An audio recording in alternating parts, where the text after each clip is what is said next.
Programme है कुछ क्या? दीदी यहाँ तो ऑनलाइन करते हैं हम लोग। मंदिरों में है सब जगह। ओके। मेम्फिस में जैन मंदिर नहीं है, लेकिन शिकागो, न्यूयॉर्क सब जगह पर बहुत बहुत अच्छे प्रोग्राम होते हैं। पूजा से शुरू होता है। चलिए शुरू करेंगे। हाँ जी। जीवम जीवम दवम जिणवरवसहेर जेडडे दिट्टम देविंद विंद वंदम वंदे तम सर्वदा सिरसा। आज का शुभ दिन भगवान महावीर का जन्म दिवस है ना। अपनी चर्चा तो नयों से चली रही है। भगवान महावीर का जन्म हमको अजन्मा बताने के लिए हुआ। जो कैसा स्यादवाद का प्रयोग है कि जब भगवान महावीर हमको अजन्मा तत्व बता रहे हैं तो फिर भगवान महावीर भी जन्मे या नहीं जन्मे? नहीं जानना, नहीं जानना। बोलो, है ना। जब जन्मे नहीं तो फिर जन्म दिवस क्यों मना रहे, है ना। तो पर्याय की ये दृष्टि। नए निक्षेप से, है ना, उनकी स्थापना करके उनको भूतने अगमने से, है ना, उनका जन्म दिवस मना रहे। अर्थात जिस दिवस वो भरत क्षेत्र में उनका इस मनुष्य देह के साथ संयोग बना, है ना, और बहुत ही अल्प आयु में जिन्होंने 30 वर्ष की आयु में मुनि धर्म अंगीकार कर लिया। और 3 ज्ञान के धारी तो जन्म से ही थे, है ना। और 12 वर्ष तक तपस्या किया। 42, 30 + 12, हाँ जी। 42 की उम्र में अनंत पद की प्राप्ति की। और फिर 30 वर्ष तक ओंकार ध्वनि से अनेक भव्य जीवों पर उपकार की, है ना। ऐसे ओ महावीर भगवान की वाणी ये हमारे अंतरंग में, भगवान महावीर की वाणी हमारे अंतरंग में से हमको स्वीकार हो, यही वस्तु का स्वरूप है। अनेकांतमयी तत्व को स्यादवाद शैली में कहने वाले, है ना, ये अनंत भगवान है। और 72, ये मनुष्य अपेक्षा 72 की आयु में उन्होंने सिद्ध पद की प्राप्ति की, है ना। देखो, एक श्लोक आया है, हे महावीर, मैं केवल श्रद्धा से ही आपका पक्ष नहीं ले रहा। हमें तो, हम जैन कुल में जन्मे हैं तो जैन कुल में हमें महावीर भगवान की श्रद्धा है। अकेली श्रद्धा से आपका पक्ष नहीं ले रहा और द्वेष मात्र से ही अन्यों से अरुचि नहीं रखता हूँ, अपितु ठीक से परीक्षा करके ही केवल आपकी शरण लेता हूँ। बहुत सुंदर। क्या बोला?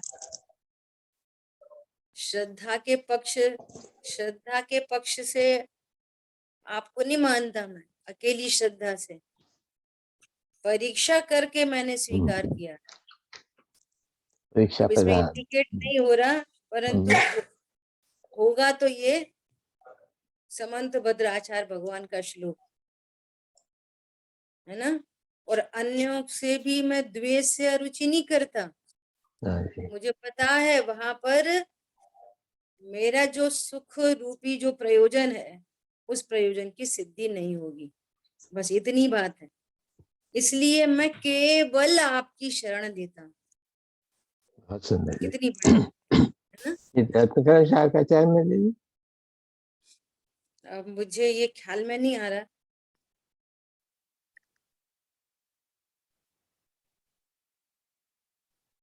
चलिए पता करेंगे। अभी आज अपने को स्वाध्याय करनी है गाथा नंबर 11। ठीक है, देखो उत्थानी का पढ़ते हैं। इस प्रकार 3 गाथाओं द्वारा नए विभाग पूर्वक संसारी जीव का स्वरूप और उसके अंत में शुद्ध जीव का स्वरूप कहते हैं। आगे जो गाथाएं आने वाली हैं उनमें संसारी जीवों का स्वरूप मार्गणा के द्वारा, जीव समास के द्वारा और गुणस्थान के द्वारा उनकी बात आने वाली है, और अंत में शुद्ध जीव का स्वरूप कहते हैं। गाथा नंबर 11। पुडविज पुडविजलितेयवाउ बड़पदी विवह थावरे इंदी विगदी विगति गचदुपंचखा तस जीवा होन्ति संखादी भूजलानवल भूजलानवल वनस्पति अरवायु थावर जीव है। भू जल अनल, भू जल अनल वनस्पति। अनल, अनल मतलब अग्नि। अग्नि। का कंबाइन शब्द है। भू पृथ्वी, जल अग्नि, वनस्पति, और वायु, ये थावर जीव हैं। 2 इंद्रियों से 5 तक शंखादि सब त्रस जीव हैं। गाथा। पृथ्वी, जल, अग्नि, वायु और वनस्पति आदि विविध प्रकार के स्थावर 1 इंद्रिय जीव हैं, और शंख आदि 2, 3, 4 तथा 5 इंद्रिय वाले त्रस जीव हैं। ठीक है। मूल में संसारी जीवों का संयोग अपेक्षा से भेद किया। तो क्या भेद किया? संसारी और मुक्त, 2 भेद किए, संसारी और मुक्त जीव, है ना। अब संसारी जीवों का भेद क्या किया? 2, त्रस और स्थावर।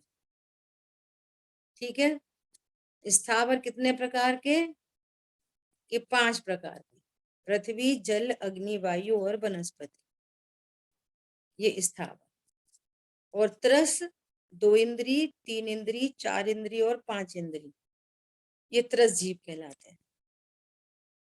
अनंत भगवान कौन से जीव हैं इनमें से?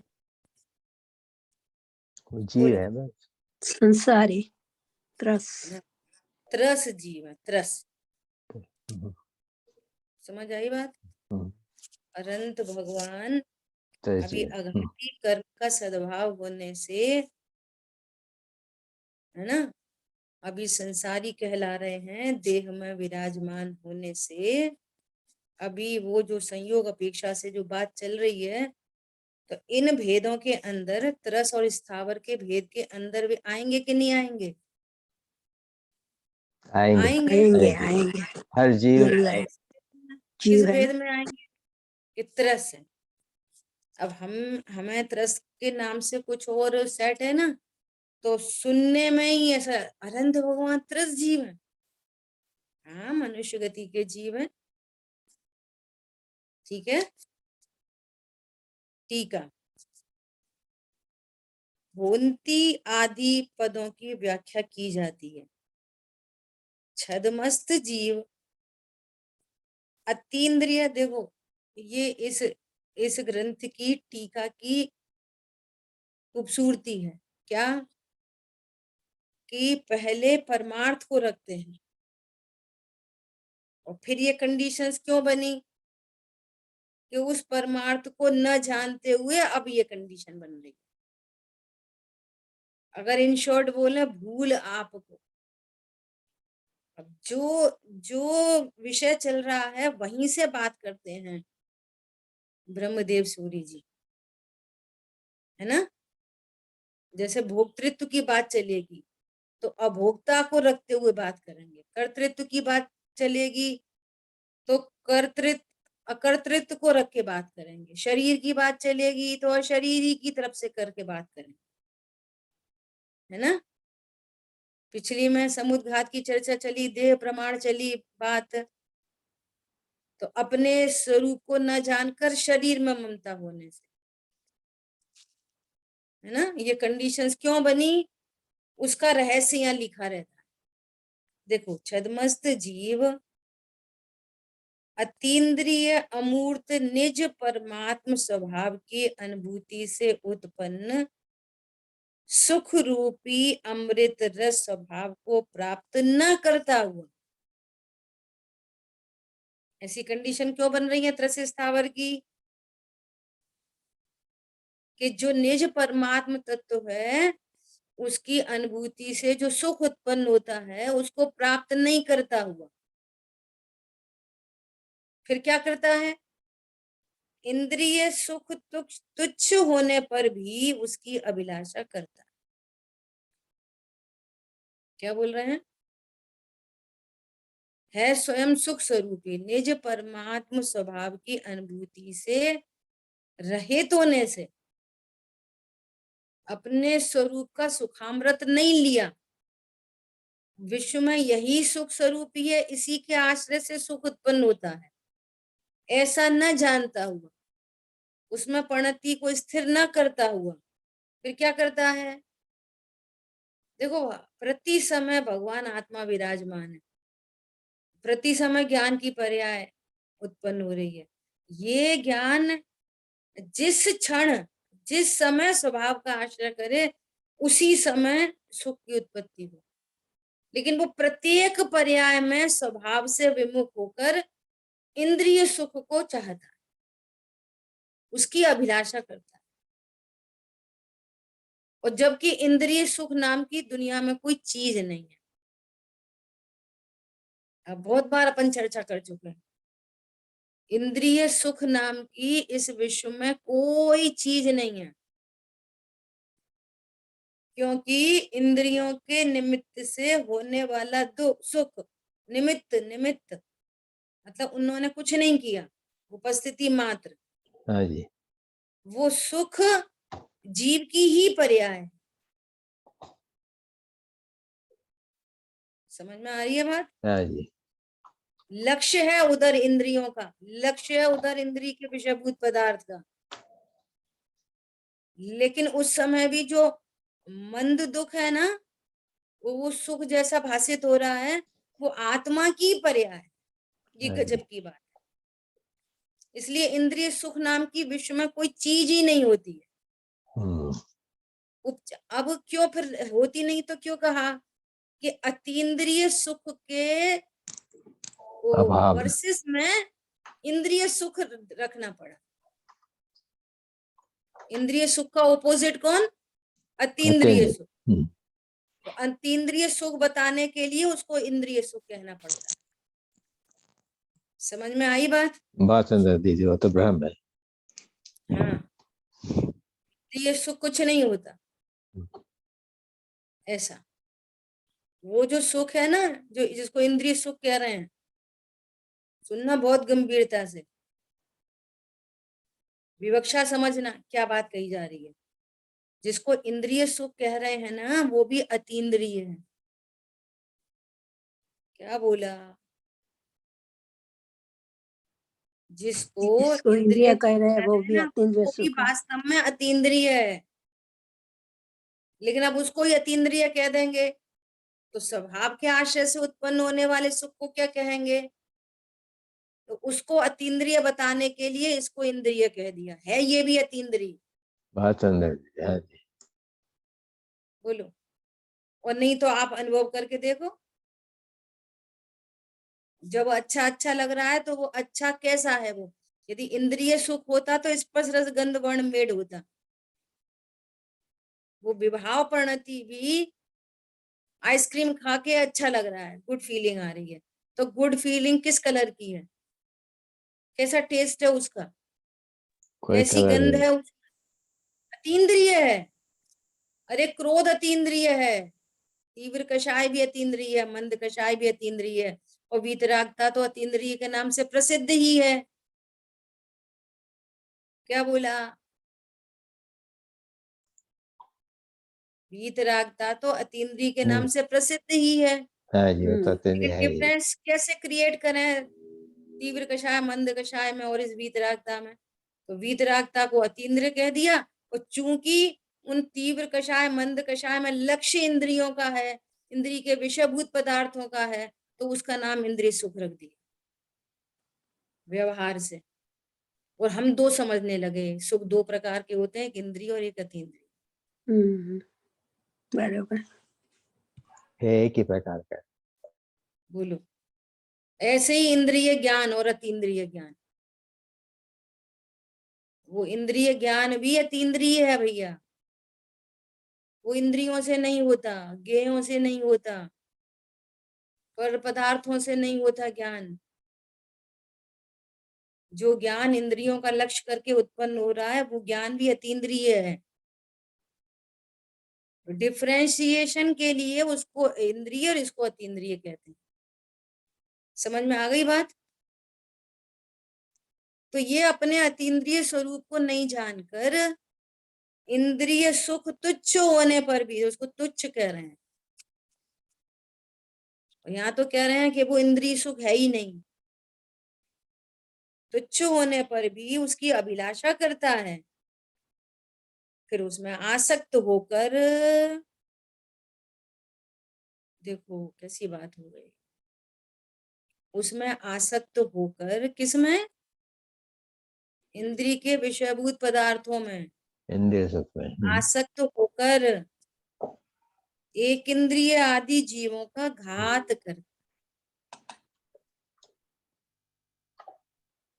देखो सारी भूल किसकी है? ये ज्ञान की, पूरी भूल ज्ञान की है। पूरी भूल किसकी है? ज्ञान की। अपने स्वरूप को जाना नहीं, पर का लक्ष्य हुआ, इधर सुख की अभिलाषा है तो उधर आसक्ति है। अब एक इंद्रिय मरे जिए, हमको क्या लेना देना? हमें क्या लेना देना? पानी छानो, पानी ही छानते रहो, हमको क्या लेना देना? किसने देखे? धवला जी ग्रंथ में एक बहुत गजब की बात आई, भावानुगम में ज्ञान की बात आई कि ज्ञान किसे कहते?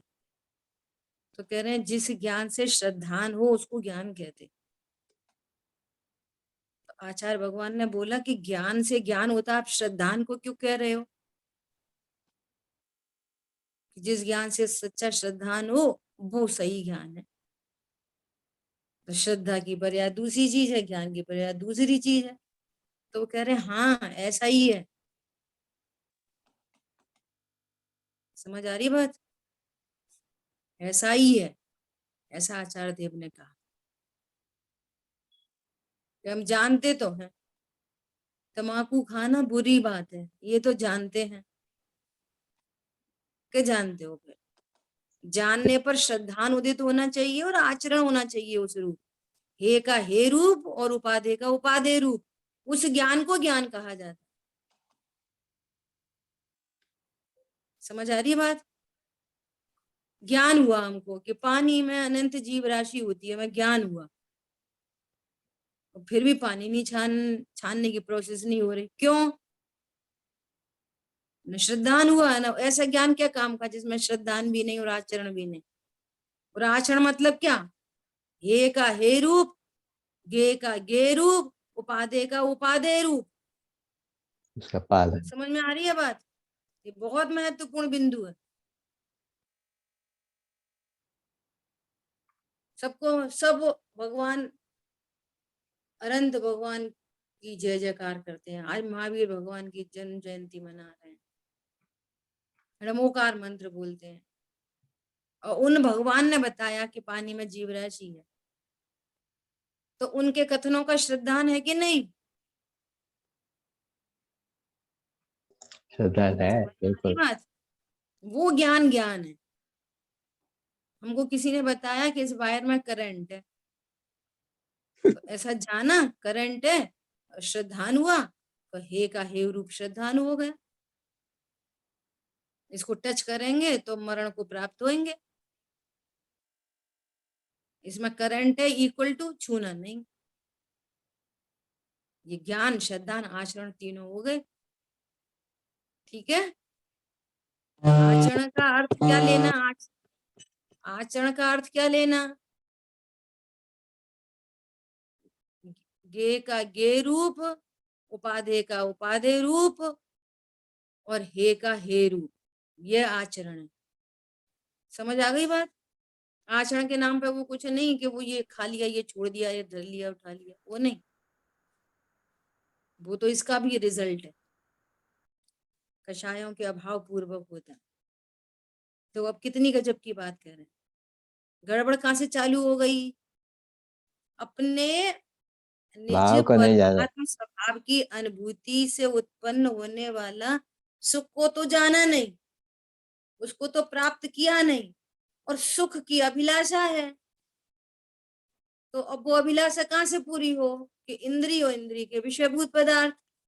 तो अब उसमें आसक्ति होकर एक इंद्रियादि जीवों का घात करता है। उस जीव घात से उपार्जित तरस और स्थावर नाम कर्म के उदय से जीव होते हैं। उपार्जित मतलब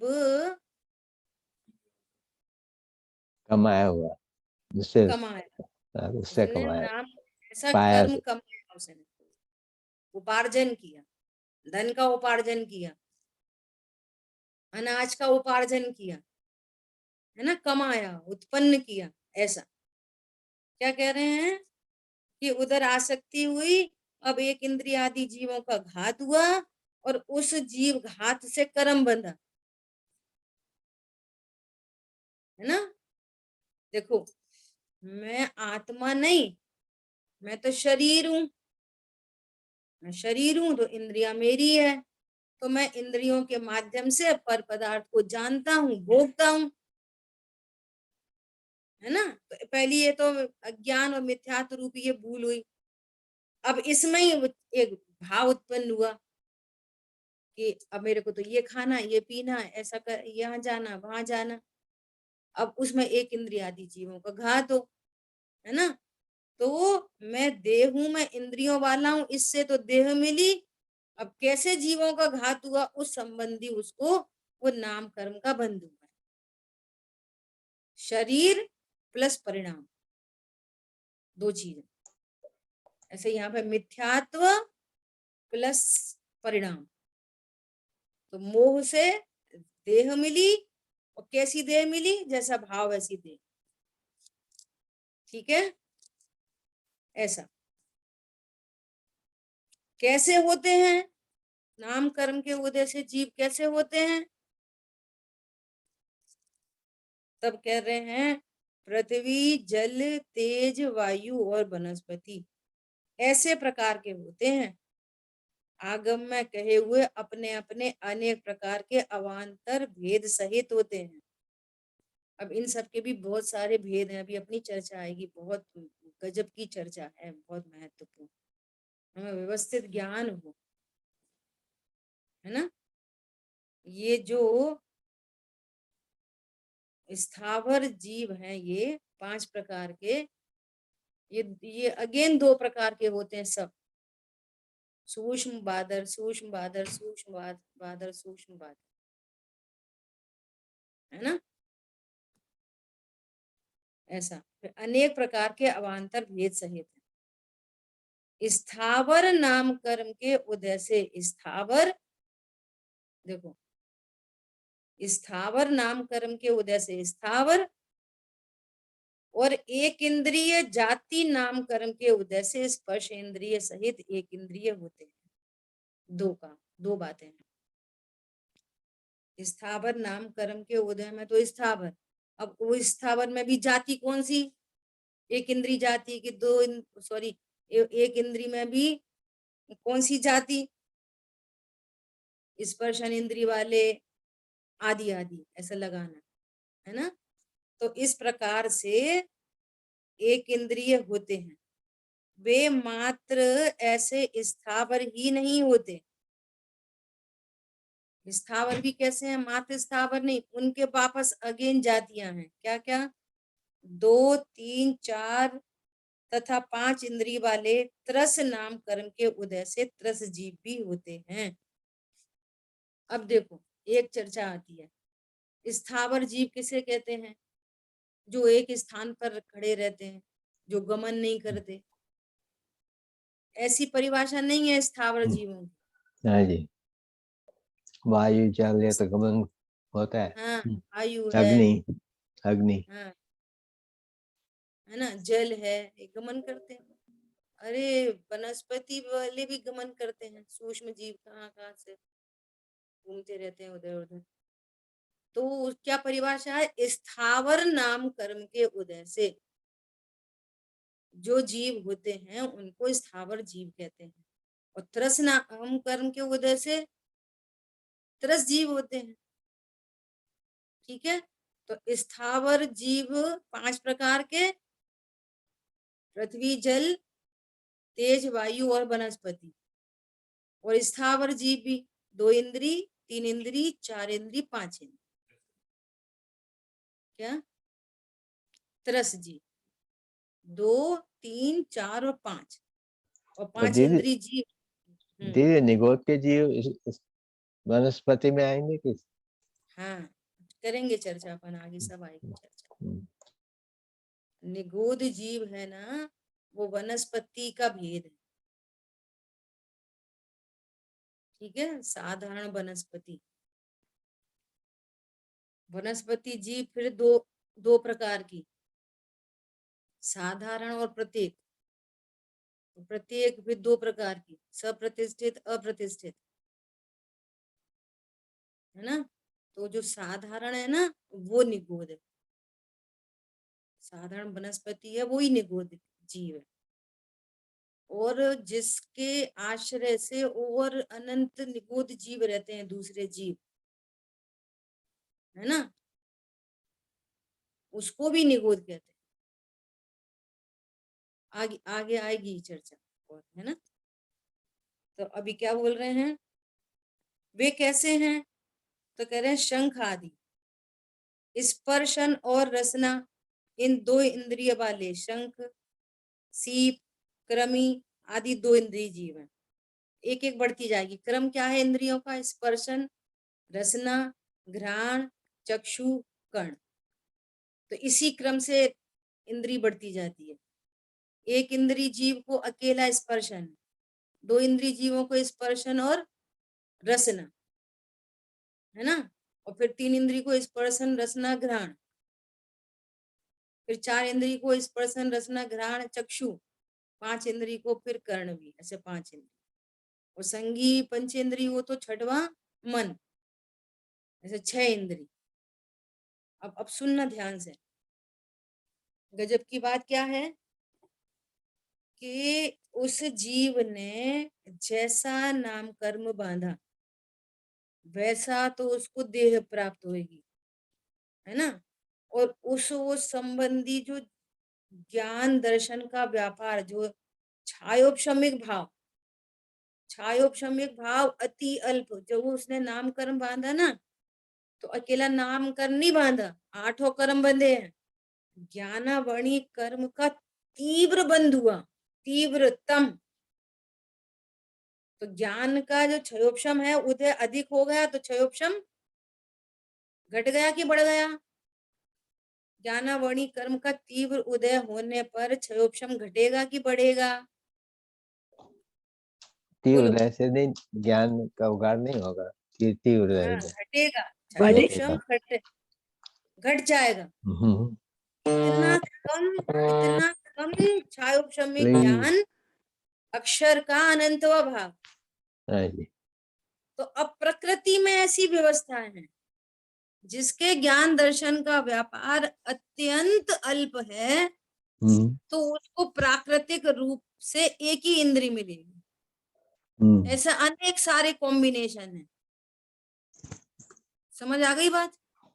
हाँ जी। क्षयोपशम थोड़ा बड़ा तो प्राकृतिक रूप से 2 इंद्री, ऐसा ही बस बनेगा तो वो 2 इंद्री वाला कर्म बांधेगा, 3 इंद्री वाले ही कर्म बांधेगा, फिर वैसे ही उसका नाम कर्म, फिर वैसी जाति। समझ में आ रही है बात? इनका रिलेशन कैसा है? शरीर का जीव से कैसा रिलेशन है? ज्ञान जैसा क्षयोपशम, ज्ञान का क्षयोपशम, वो वैसे ही संबंधी इंद्री, उतनी इंद्री मिलेगी जैसा क्षयोपशम।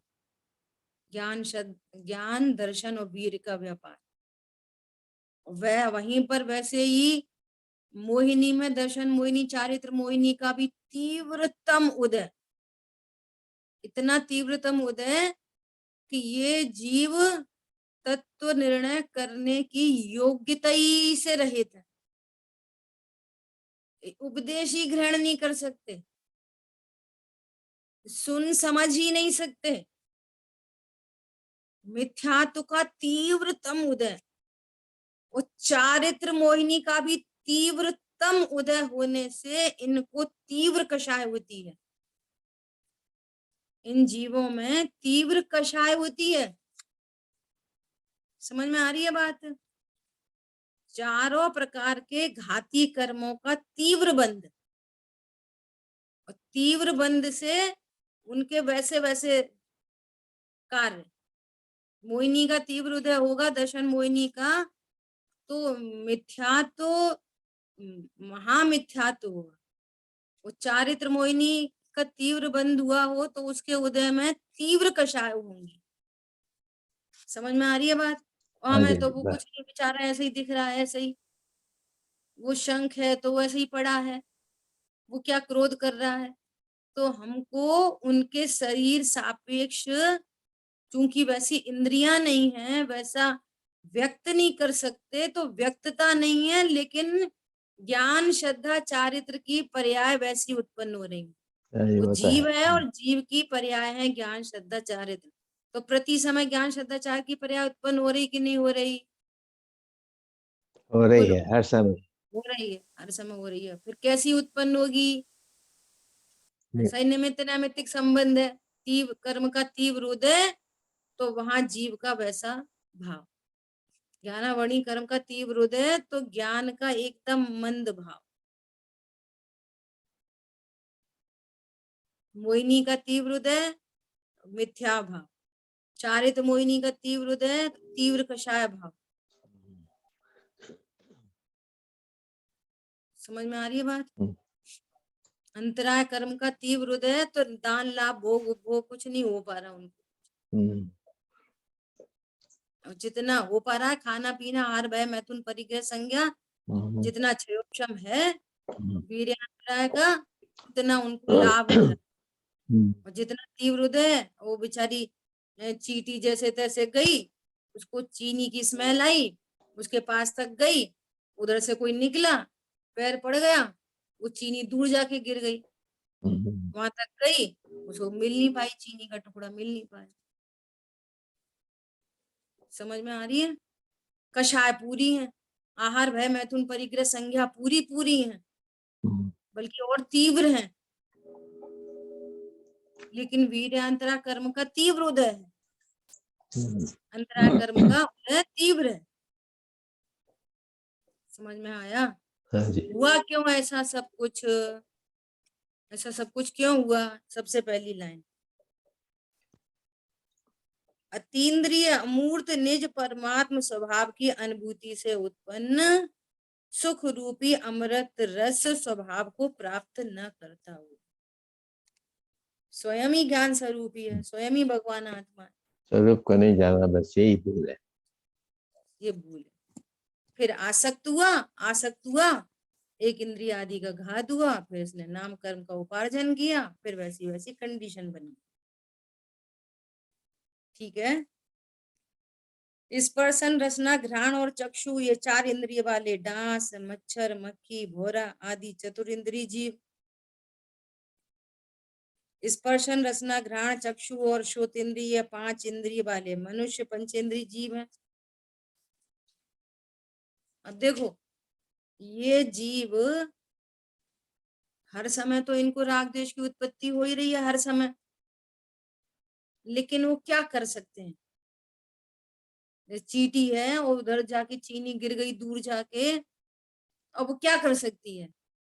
तो इनको फिर क्या कहा जाता है कि ये मुख्यता से इनको कर्म फल चेतना होती है। एक इंद्रिय जीव को तो कर्म चेतना कुछ कर नहीं सकते, हटा मिला नहीं सकते। कर्म फल चेतना की मुख्यता होती है। 2 इंद्रिय से थोड़ी सी शुरू होती है कर्म चेतना, है ना।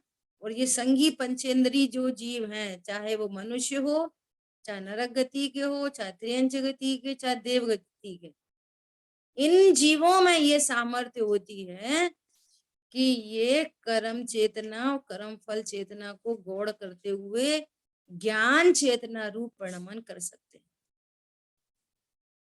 समझ आई बात? तो दुख का अभाव कर सकते हैं।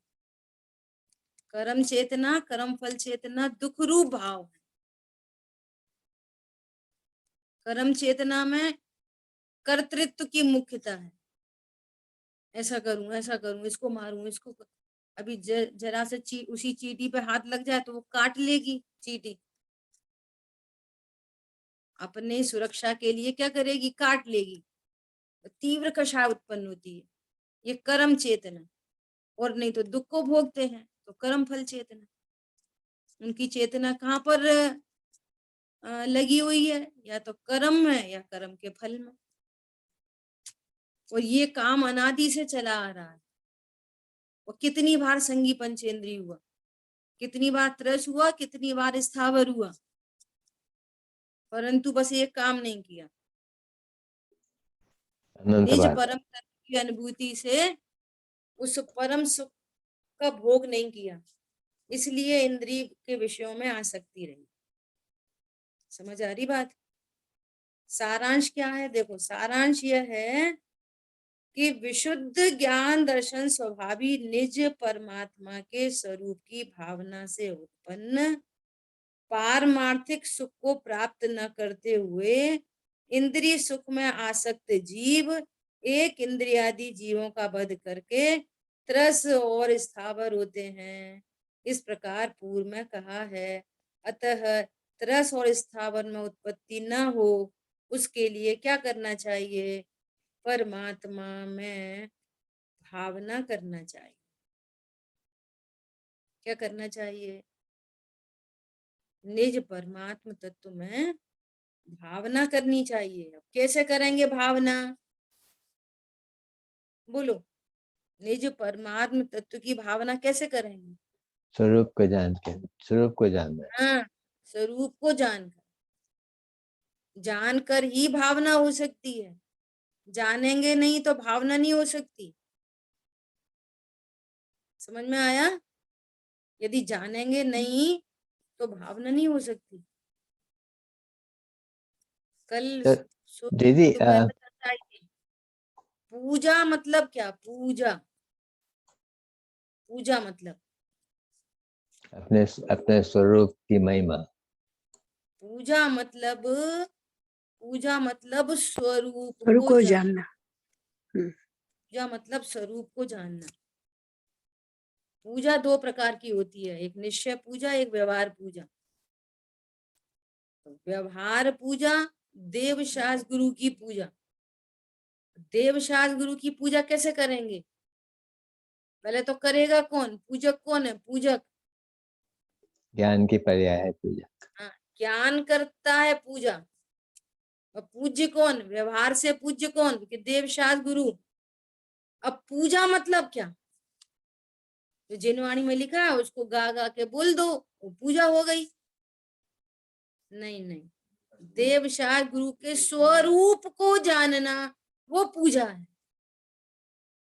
और वो फॉर्मेलिटी वाली पूजा कभी कभी होती है, और स्वरूप को जानकर उनकी महिमा 24 घंटे रहती है।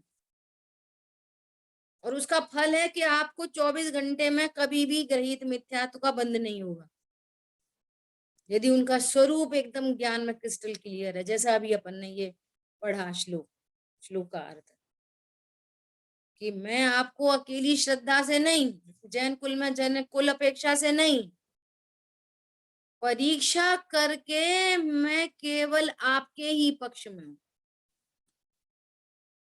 परीक्षा करके, यही सच्चे देव हैं, यही सच्चे गुरु हैं।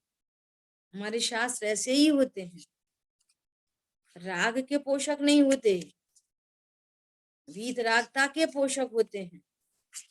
और वीतरागता का पोषण तब होता है जब शुद्धात्म तत्व को बताते हैं। पूरी दिव्य ध्वनि का सार शुद्धात्मा है। महावीर भगवान की दिव्य ध्वनि खरी, और उस दिव्य ध्वनि में यदि शुद्धात्म स्वरूप नहीं होता और बाकी 3 लोक है ना, 6 द्रव्य और कर्म फिलॉसफी, बाकी सारी चर्चा होती और एक शुद्धात्मा नहीं होती, बोलो कोई कीमत नहीं इसकी। विचार करो। शुद्धात्म ही श्री जिनवर की दिव्य ध्वनि का सार।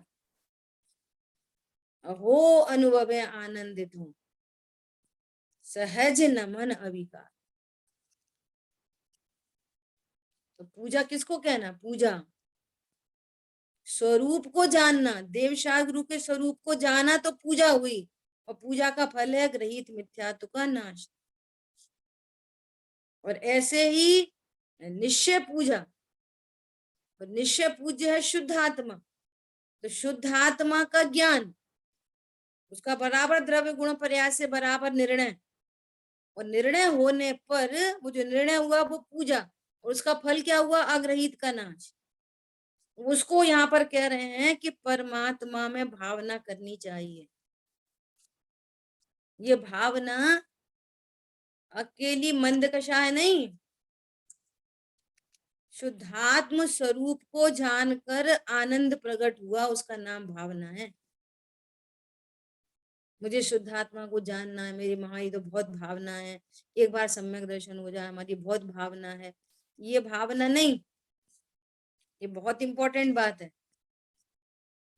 क्या बोला? मुझे देखना है आत्मदेव कैसा है, मैं तो बहुत भावना है, एक बार सम्यक दर्शन हो जाए बस। ये भावना नहीं है इधर में। भावना मतलब मैं शुद्धात्मा हूं ऐसा ज्ञान विश्वास पूर्वक जो आनंद प्रकट हुआ, उसका नाम यह भावना है। ठीक है? तभी तो त्रस स्थावर का बंध नहीं होगा। त्रस का तो होगा अभी, लेकिन कौन सा होगा? मनुष्य गति सापेक्ष। अब नरक का नारकी नहीं बनेगा, त्रियंच नहीं होगा। मनुष्य और देवगति, 2 गति बचती है सम्यक दृष्टि जीवों को। स्त्री नहीं होगा, है ना? इस तरह से अपन ने अभी 11वीं गाथा का स्वाध्याय किया। अब गुरुदेव श्री के प्रवचन से स्वाध्याय अपन कल करें। समय अपना ठीक है जी। चल लेना, टाइम थोड़ा लेना है तो ले सकते हैं, नेक्स्ट प्रवचन नहीं है। वाणी मस्तक नम सदा पूरी द्वाशांग मई जिनवाणी माता की जय। जय हो जय जय जिनेंद्र। जय हो, जय जिनेंद्र।